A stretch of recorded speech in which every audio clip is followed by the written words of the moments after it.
الحمد للہ رب العالمین والصلاة والسلام علی سید المرسلین اما بعد فاعوذ باللہ من الشیطان الرجیم بسم اللہ الرحمن الرحیم الصلاة والسلام علیک یا رسول اللہ وعلی آلک واصحابک یا حبیب اللہ الصلاة والسلام علیک یا نبی اللہ وعلی آلک واصحابک یا نور اللہ۔ میٹھے میٹھے اسلامی بھائیوں اور مدنی چینل کے ناظرین، سلسلہ ہے ایک قصہ ہے قرآن سے۔ قرآن ہے میرا رہنما، قرآن شفا ہے، نور ہے قرآن، جلا دل کی میرا قرآن، رضا رب کی میرا قرآن، قرآن قرآن۔ آج کون سا قصہ ہم نے سننا ہے؟ سبحان اللہ، ایک ایسا قصہ جس میں اللہ تبارک و تعالی کے نبی کا ایک معجزہ بھی ہے، اس قوم کی بربادی کا واقعہ بھی ہے، اور ایک عجیب و غریب کشتی کی بھی بات۔ جی ہاں، آپ پہنچ گئے ہوں گے۔ آج بات ہوگی حضرت نوح علی نبینا علیہ الصلوۃ والسلام کی کشتی کی۔ حضرت نوح علیہ الصلوۃ والسلام 950 برس اپنی قوم کو خدا کا پیغام سناتے رہے، مگر ان کی بدنصیب قوم ایمان نہیں لائی، بلکہ طرح طرح سے آپ کی تحقیر و تذلیل کرنے کی کوشش کرتے رہے، اور قسم قسم کی اذیتوں اور تکلیفوں سے آپ کو ستایا جاتا رہا، یہاں تک کہ کئی بار ان ظالموں نے آپ کو اس قدر زد و کوب کیا کہ آپ کو مردہ خیال کر کے کپڑوں میں لپیٹ کر مکان میں ڈال دیا، مگر آپ پھر مکان سے نکل کر دین کی تبلیغ فرمانے لگے۔ اسی طرح بار بار آپ کا گلا گھونٹتے رہے، یہاں تک کہ آپ کا دم گھٹنے لگا اور آپ بے ہوش ہو جاتے، مگر ان تکلیفوں اور مصیبتوں پر بھی آپ یہی دعا فرمایا کرتے کہ اے میرے پروردگار، تو میری قوم کو بخش دے اور ہدایت عطا فرما، کیونکہ یہ مجھ کو نہیں جانتے ہیں۔ اور قوم کا حال یہ تھا کہ ہر بوڑھا باپ اپنے بچوں کو یہ وصیت کر کے مرتا تھا کہ نوح علیہ الصلوۃ والسلام معاذ اللہ بہت پرانے پاگل ہیں، اس لیے ان کی بات کو کوئی نہ سنے، نہ ان کی باتوں پر دھیان دے۔ یہاں تک کہ ایک دن یہ وحی نازل ہو گئی کہ اے نوح، اب تک جو لوگ مومن ہو چکے ہیں ان کے سوا اور دوسرے لوگ کبھی ہرگز ہرگز ایمان نہیں لائیں۔ اس کے بعد آپ اپنی قوم کے ایمان لانے سے نا امید ہو گئے، اور آپ نے اس قوم کی ہلاکت کے لیے رب کی بارگاہ میں دعا کی۔ اللہ تبارک و تعالیٰ نے آپ کو حکم دیا کہ آپ ایک کشتی تیار کریں، چنانچہ 100 برس میں آپ کے لگائے ہوئے ساگوان کے درخت تیار ہو گئے، یعنی پہلے آپ نے اس کشتی کو بنانے کے لیے باقاعدہ درخت اگائے، اور وہ 100 برس کے بعد تیار ہوئے، اور آپ نے ان درختوں کی لکڑیوں سے ایک کشتی بنائی۔ کشتی کتنی بڑی تھی؟ 80 گز لمبی، 50 گز چوڑی تھی۔ اس میں 3 درجے تھے، نچلے طبقے میں درندے پرندے اور حشرات الارض وغیرہ، درمیانی طبقے میں چوپائے وغیرہ جانوروں کے لیے، اور بالائی طبقے میں خود اور مومنین کے لیے جگہ بنائی۔ اس طرح یہ شاندار کشتی آپ نے بنائی، اور 100 برس کی مدت میں یہ تاریخی کشتی بن کر تیار ہوئی، جو آپ کی اور مومنوں کی محنت اور کاریگری کا ثمرہ تھی، جنہوں نے بے پناہ محنت کر کے یہ کشتی بنائی۔ جب آپ کشتی بنانے میں مصروف تھے تو آپ کی قوم آپ کا مذاق اڑاتی تھی۔ کوئی کہتا اے نوح، کیا تم اب بڑھے ہی بن گئے ہو، یعنی اب لکڑی کا کام کرنے لگے ہو، حالانکہ پہلے تو تم کہا کرتے تھے کہ میں خدا کا نبی ہوں۔ کوئی کہتا اے نوح، اس خشک زمین میں تم کشتی کیوں بنا رہے ہو، یعنی وہاں پانی نہیں تھا، اور اتنی بڑی کشتی بنائی جا رہی ہے، کیا تمہاری عقل ماری گئی ہے؟ معاذ اللہ، غرض طرح طرح کا تمسخر، استہزاء کرتے اور قسم قسم کی طعنے بازیاں اور بد زبانیاں کرتے رہتے، اور آپ ان کے جواب میں یہی فرماتے تھے کہ آج تم ہم سے مذاق کرتے ہو، لیکن مت گھبراؤ، جب خدا کا عذاب بصورت طوفان آ جائے گا۔ جب طوفان آ گیا تو آپ نے کشتی میں درندوں چرندوں اور پرندوں اور قسم قسم کے حشرات و ارض کا ایک ایک جوڑا نر اور مادہ سوار کرا دیا۔ خود آپ اور آپ کے تینوں فرزند، یعنی حام، سام اور یافت، اور ان تینوں کی بیویاں، اور آپ کی مومنہ بیوی، اور 72 مومنین مرد و عورت، یعنی کل 80 انسان اس کشتی میں سوار ہو گئے، اور آپ کی ایک بیوی وائلہ تھی جو کافرہ تھی، اور آپ کا ایک لڑکا جس کا نام کنعان تھا۔ یہ دونوں کشتی میں سوار نہیں ہوئے اور طوفان میں غرق ہو گئے۔ روایت ہے کہ جب سانپ اور بچھو کشتی میں سوار ہونے لگے تو آپ نے ان دونوں کو روک دیا، تو ان دونوں نے کہا کہ اے اللہ کے نبی، آپ ہم دونوں کو سوار کر لیجئے، ہم عہد کرتے ہیں کہ جو شخص سلام علی نوح فی العالمین پڑھ لے گا، ہم دونوں اس کو ضرر نہیں پہنچائیں گے۔ تو آپ نے ان دونوں کو بھی کشتی میں بٹھا لیا۔ طوفان میں کشتی والوں کے سوا ساری قوم اور کل مخلوق غرق ہو کر ہلاک ہو گئی، اور آپ کی کشتی جودی پہاڑی پر جا کر ٹھہر گئی۔ اور طوفان ختم ہونے کے بعد آپ مع کشتی والوں کے زمین پر اتر پڑے، اور آپ کی نسل میں بے پناہ برکت ہوئی کہ آپ کی اولاد تمام روئے زمین میں پھیل کر آباد ہو گئی، اسی لیے آپ کا لقب آدم ثانی ہے۔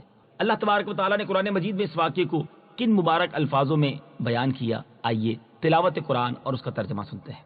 وَأُوحِيَ إِلَى نُوحٍ أَنَّهُ لَن يُؤْمِنَ مِن قَوْمِكَ إِلَّا مَن قَدْ آمَنَ فَلَا تَبْتَئِسْ بِمَا كَانُوا يَفْعَلُونَ وَاصْنَعِ الْفُلْكَ بِأَعْيُنِنَا وَوَحْيِنَا وَلَا تُخَاطِبْنِي فِي الَّذِينَ ظَلَمُوا إِنَّهُمْ مُغْرَقُونَ وَيَصْنَعُ الْفُلْكَ وَكُلَّمَا مَرَّ عَلَيْهِ مَلَأٌ مِّن قَوْمِهِ سَخِرُوا مِنْهُ قال إن تسخروا منا فإنا نسخر منكم كما تسخرون فسوف تعلمون من يأتيه عذاب يخزيه ويحل عليه عذاب مقيم۔ اور نوح کی طرف وہی بھیجی گئی کہ تمہاری قوم میں سے مسلمان ہو جانے والوں کے علاوہ کوئی اور اب مسلمان نہیں ہوگا، تو تم اس پر غم نہ کھاؤ جو یہ کر رہے ہیں، اور ہمارے سامنے اور ہمارے حکم سے کشتی بناؤ، اور اب ظالموں کے بارے میں مجھ سے بات نہ کرنا، بے شک انہیں ضرور غرق کیا جائے گا۔ اور نوح کشتی بناتے رہے، اور ان کی قوم کے سرداروں میں سے جب کبھی کوئی ان کے پاس سے گزرتا تو ان کا مذاق اڑاتا۔ نوح نے فرمایا اگر تم ہمارے اوپر ہنستے ہو تو ایک وقت ہم بھی تم پر ایسے ہی ہنسیں گے جیسے تم ہنستے ہو، تو ان قریب تمہیں پتا چل جائے گا کہ کس پر وہ عذاب آتا ہے جو اسے ذلیل اور رسوا کر دے گا، اور کس پر ہمیشہ رہنے والا عذاب اترتا ہے۔ میٹھے میٹھے اسلامی بھائیوں، یوں تو اللہ تعالیٰ نے حضرت نوح علیہ السلام کو 200 برس پہلے ہی بذریعہ وحی مطلع کر دیا تھا کہ آپ کی قوم طوفان میں غرق کر دی جائے گی، مگر طوفان آنے کی نشانی یہ مقرر فرما دی تھی کہ آپ کے گھر کے تنور سے پانی ابلنا شروع ہوگا۔ چنانچہ پتھر کے اس تنور سے ایک دن صبح کے وقت پانی ابلنا شروع ہو گیا، اور آپ نے کشتی پر جانور اور انسانوں کو سوار کرنا شروع کر دیا۔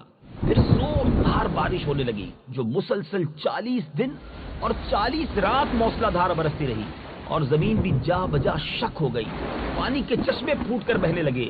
اس طرح بارش اور زمین سے نکلنے والے پانیوں سے ایسا طوفان آ گیا کہ 40 گز اونچے پہاڑوں کی چوٹیاں بھی ڈوب گئیں۔ یہ کیسا طوفان تھا؟ یہ کسی سمندر کے ذریعے نہیں بلکہ بارش اور زمین سے نکلنے والے پانی سے آیا۔ قرآن مجید اس بارے میں کیا ارشاد فرماتا ہے؟ تلاوت قرآن اور اس کا ترجمہ۔ حتى إذا جاء أمرنا وفارت النور قل نحمل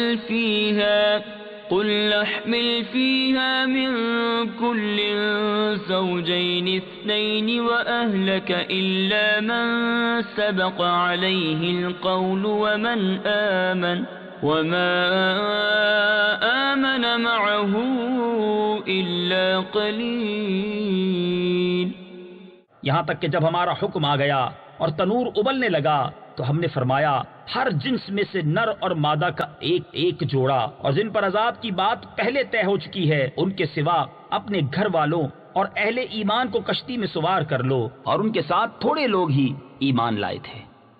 اور آسمان و زمین کے پانی کی فراوانی اور طغیانی کا بیان فرماتے ہوئے ارشاد ربانی ہوا، ففتحنا أبواب السماء بماء منهمر وفجرنا الأرض عيونا فالتقى الماء على أمر قد قدر۔ تو ہم نے زور کے بہتے پانی سے آسمان کے دروازے کھول دیے اور زمین کو چشمے کر کے بہا دیا، تو پانی اس مقدار پر مل گیا جو مقدر تھی۔ طوفان کتنا زوردار تھا اور طوفانی سیلاب کی موجوں کی کیا کیفیت تھی، اس کی منظر کشی قرآن مجید نے ان لفظوں میں فرمائی، وَهِيَ تَجْرِي بِهِمْ فِي مَوْجٍ كَالْجِبَالِ، اور وہ کشتی انہیں پہاڑ جیسی موجوں کے درمیان لے کر چل رہی تھی۔